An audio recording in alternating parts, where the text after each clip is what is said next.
ರಾಜಯೋಗದಿಂದ ಸುಮಾರು ಬೆನಿಫಿಟ್ಗಳು ನಮಗೆ ಸಿಗುತ್ತೆ. ಸ್ಪಿರಿಚುವಲ್, ಆಧ್ಯಾತ್ಮ,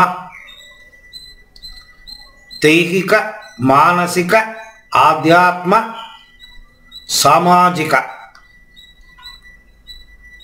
ಇಷ್ಟು ಬೆನಿಫಿಟ್ಗಳು ಈ ರಾಜಯೋಗ ಅಭ್ಯಾಸ ಕಲಿಯೋದರಿಂದ ನಮಗೆ ಸಿಗುತ್ತೆ.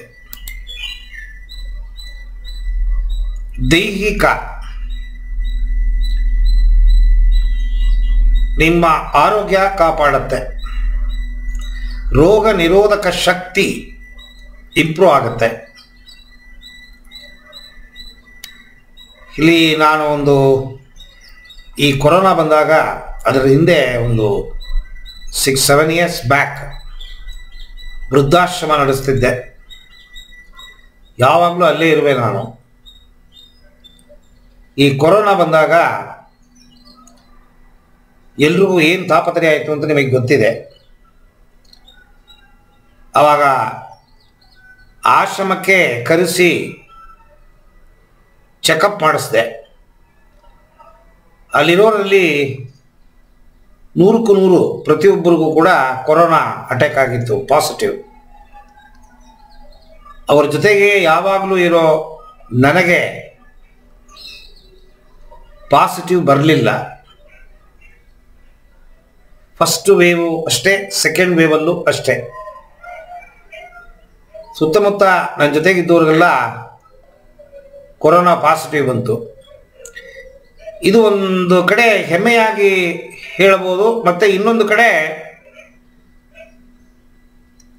ಎಂಥ ರೋಗವಾದರೂ ಕೂಡ ಅದನ್ನು ಎದುರಿಸುವ ಶಕ್ತಿ ನಮಗೆ ಬಂದ್ಬಿಡುತ್ತೆ. ದೈಹಿಕವಾಗಿ ರೋಗ ನಿರೋಧಕ ಶಕ್ತಿ.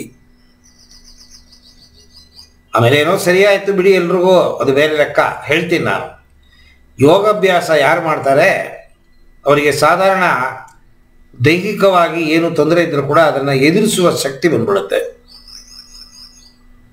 ಬಾಡಿ, ಮೈಂಡ್, ಸ್ಪಿರಿಟ್, ಆತ್ಮ ರಿಲ್ಯಾಕ್ಸ್ ಆಗುತ್ತೆ.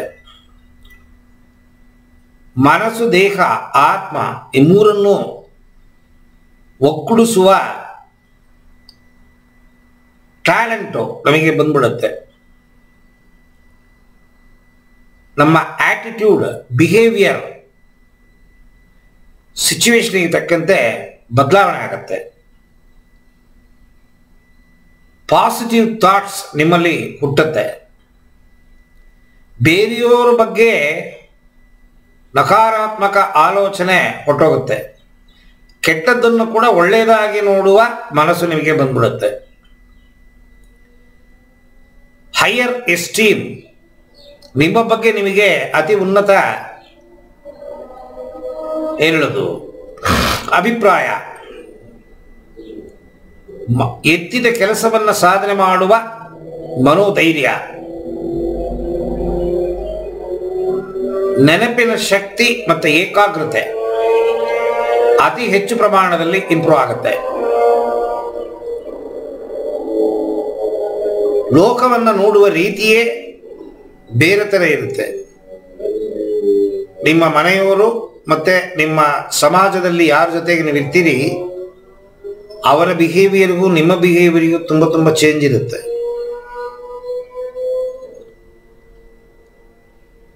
ಇನ್ನರ್ ಸ್ಟೆಬಿಲಿಟಿ ಅಂಡ್ ಕಂಟೆಂಟ್ಮೆಂಟ್ ಆಸೆ ಹೊರಟೋಗುತ್ತೆ. ಏನು ನಿಮ್ಮಲ್ಲಿ ಇದೆ ಅದನ್ನು ಇಟ್ಕೊಂಡು ಸಂತೋಷ ಪಡೋ ಭಾವನೆ ಬಂದ್ಬಿಡುತ್ತೆ. ಒಟ್ಟಲ್ಲಿ ಕೆಲಸ ಕಾರ್ಯಗಳನ್ನು ಶಾಂತಿಯುತವಾಗಿ ಹ್ಯಾಂಡಲ್ ಮಾಡುವ ಮನಸ್ಸು ಪಕ್ವವಾಗುತ್ತೆ. ಇಂಟರ್ ಪರ್ಸನಲ್ ರಿಲೇಶನ್ಶಿಪ್ ಡೆವಲಪ್ ಆಗುತ್ತೆ. ದೈಹಿಕವಾಗಿ, ಸಾಮಾಜಿಕವಾಗಿ ಇಷ್ಟೊಂದು ಹೇಳಿದೆ, ಮಾನಸಿಕವಾಗಿಯೂ ಹೇಳಿದೆ. ಆಧ್ಯಾತ್ಮಿಕವಾಗಿ ನಿಮ್ಮನ್ನೇ ನೀವು ಅರ್ಥಕೊಂತೀರಾ. ಭಗವಂತನ ಕಡೆ ಹೋಗೋದಕ್ಕೆ ದಾರಿಗಳು ಆಟೋಮೆಟಿಕ್ ಆಗಿ ಗೊತ್ತಾಗುತ್ತೆ. ಶಿಸ್ತು ನಿಮಗೆ ಗೊತ್ತಿಲ್ಲದೇನೆ ಬಂದ್ಬಿಡುತ್ತೆ. ಹೊಸ ಹೊಸ ಅನುಭವಗಳು, ಆಧ್ಯಾತ್ಮದ ಅನುಭವಗಳು ಮನೋಧೈರ್ಯವನ್ನ ಕೊಡುತ್ತೆ.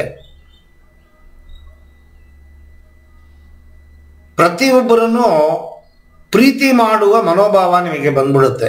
ಡಿಫ್ರೆನ್ಸಿಯೇಷನೇ ಇಲ್ಲ. ನಮ್ಮಲ್ಲಿ ಹುಟ್ಟಲ್ಲೇ ನಾವು ಜಾತಿನ ಬ್ರ್ಯಾಂಡ್ ಹಾಕೊಂಡು ಹುಟ್ಟಿರ್ತೀವಿ. ಆ ಜಾತಿ ಭಿನ್ನಾಭಿಪ್ರಾಯ ನಮ್ಮಲ್ಲಿರಲ್ಲ.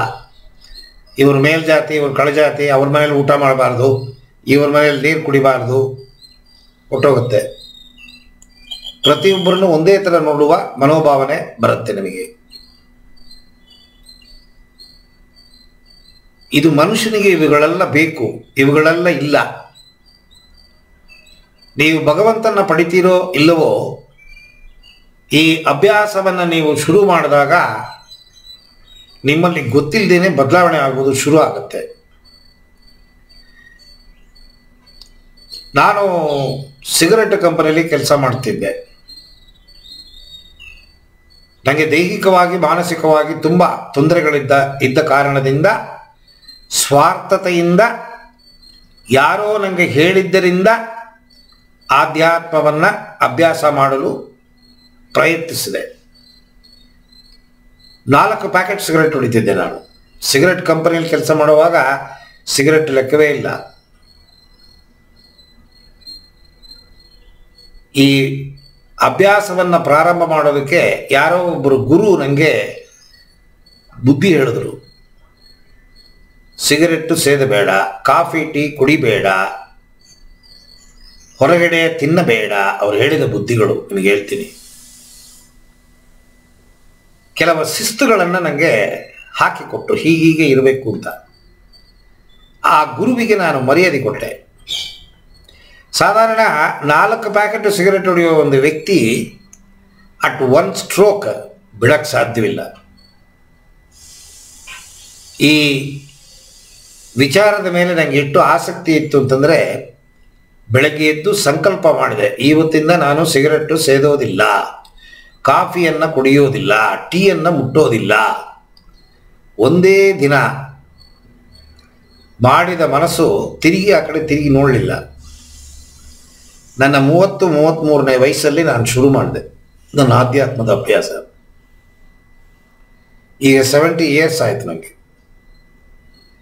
ಯಾಕೆ ಹೇಳ್ತೀನಿ ಅಂತಂದರೆ, ಜೀವನದಲ್ಲಿ ಏನು ಗುರಿಯನ್ನು ನೀವು ಮುಟ್ಟಬೇಕು ಅಂತ ನೆನೆಸ್ತೀರಾ, ಆ ಗುರಿ ಖಂಡಿತ ಖಂಡಿತ ಖಂಡಿತ ತಲುಪಕ್ಕೆ ಸಾಧ್ಯ. ಅದು ಆಧ್ಯಾತ್ಮ ಅಂತಲ್ಲ, ಯಾವ ಗುರಿಯನ್ನು ನೀವು ತಗೊಂಡ್ರೂ ಕೂಡ ಅದನ್ನು ಕೊನೆ ತನಕ ಹೋರಾಟ ಮಾಡಿ ಮುಟ್ಟುವ ತಾಕತ್ತು ನಿಮ್ಮಲ್ಲಿ ಬಂದ್ಬಿಡುತ್ತೆ.